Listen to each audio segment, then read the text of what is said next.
I have been working, I would say, as a fiber artist for probably 25 years now, as a professional fiber artist for 25 years. And, fiber really speaks to me. And, people say, well, why fiber? And, why? It's hard to explain because it's sort of it's just something you feel. But, I can tell you I love the warmth. I love the dimension, I love the textures, I love the repetition of some of the techniques that we use, the stitching, the weaving back and forth. There's just a real meditative quality to it. I just love so much about it. I love the fact that it's traditionally been women's work and that there's a real historical component to it, and that, we as women say things with our fiber work. And so, the work I do revolves around fiber. I am not an artist. I mean, there are some artists who spend their entire lives with one material, and they just revisit that material in a zillion ways, and they play with that material, they make new discoveries. I tend to stay with a material or a technique for years. I mean, I don't flit from one to the other, but I stay with it. I think it's going to keep me involved my whole life, and then something else catches my fancy and I move in that direction. So I started by being a quilt maker for many years, and then moved to working with materials from nature. I did a lot of fibrous materials from nature for many years. Then I did felt for many years. And actually, when Leslie and Barbara came to the studio and chose work, the work they chose was from kind of my most recent incarnation.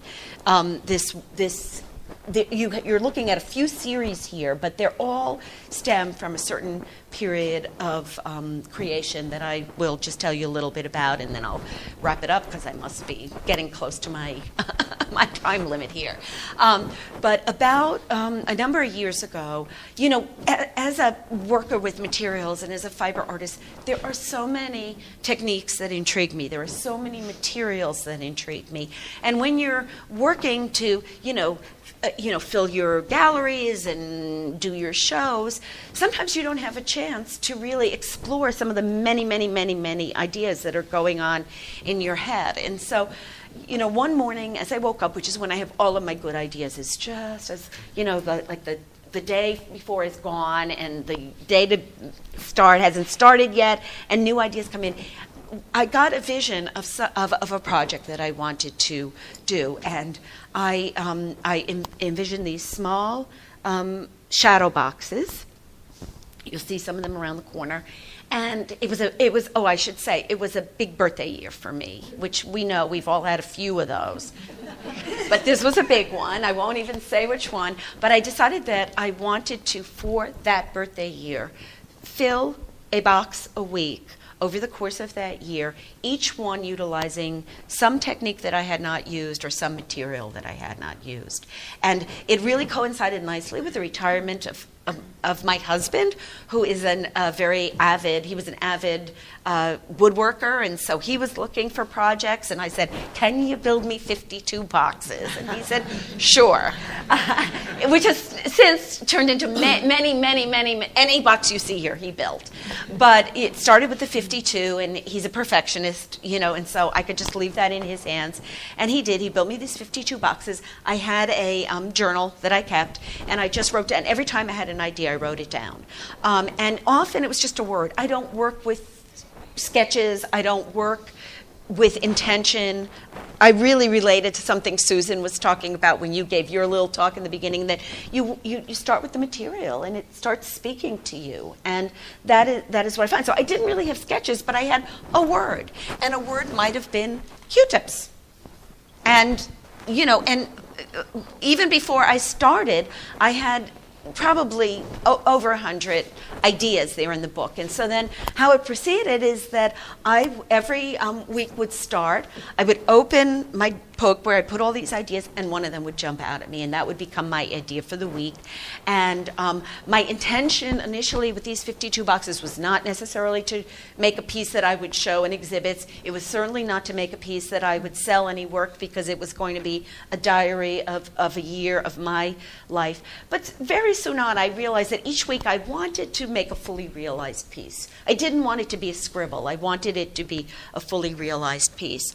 And so that is what happened. And I was really good about doing a piece a week. I mean, there was one week we were in France, and I bought a little baguette, a magnet, and then I wrapped it with cord. That was the biggest cheat I did the whole year. But I did do a piece, and I did use fiber in it. And people look at that and go, "How did you make that? That baguette?" So that was. But I really needed to get a box, something in a box. So the pieces that you're seeing here, how that relates to pieces that you're seeing here, is after the year was up, I looked back on those boxes, and it was a week that I worked on each of those concepts.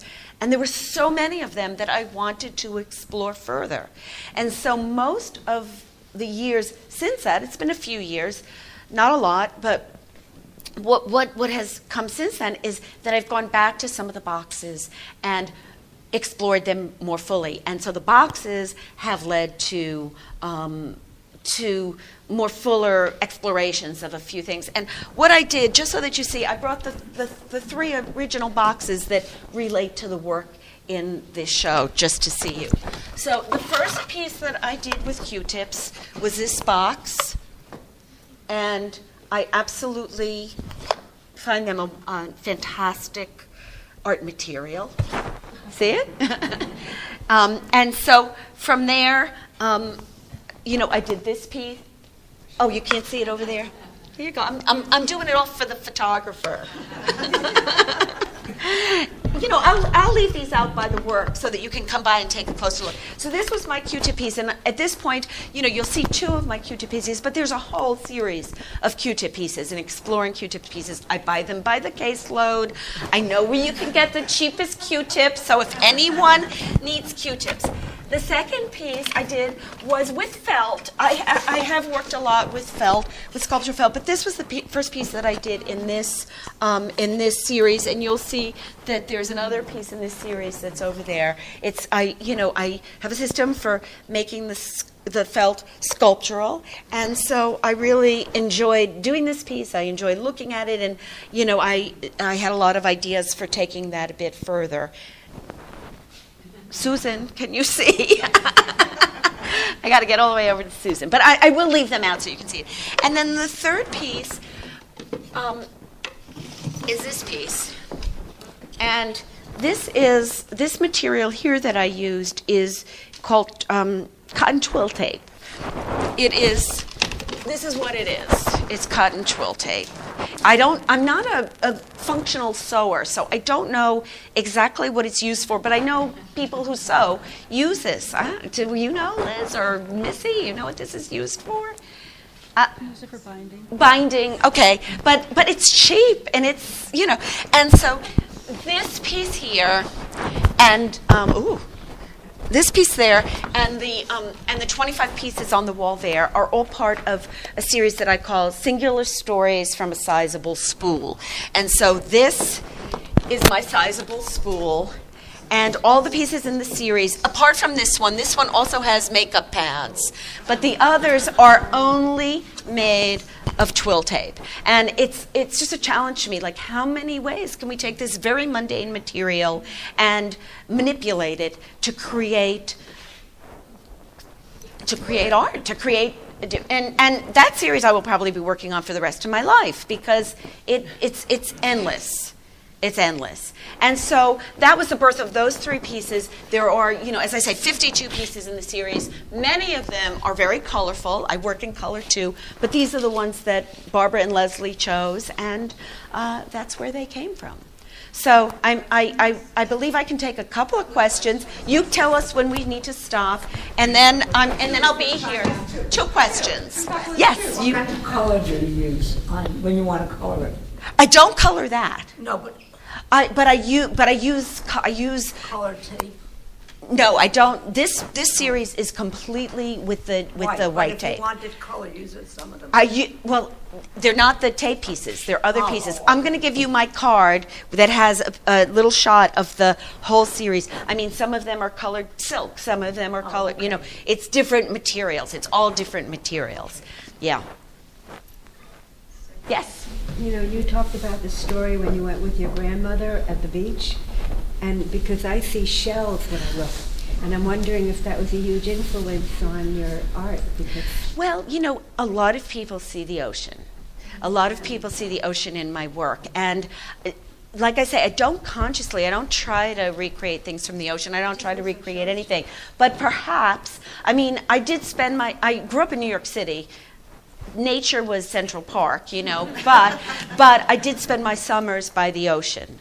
And so it's not something I'm conscious of, but these pieces in particular probably do have a bit of a underwater feel, some of them, and so, but they are Rorschach tests, so they also say something about you. If when someone stands by my work and says, "Oh my God, it's all about sex," I go, "What are you talking about?"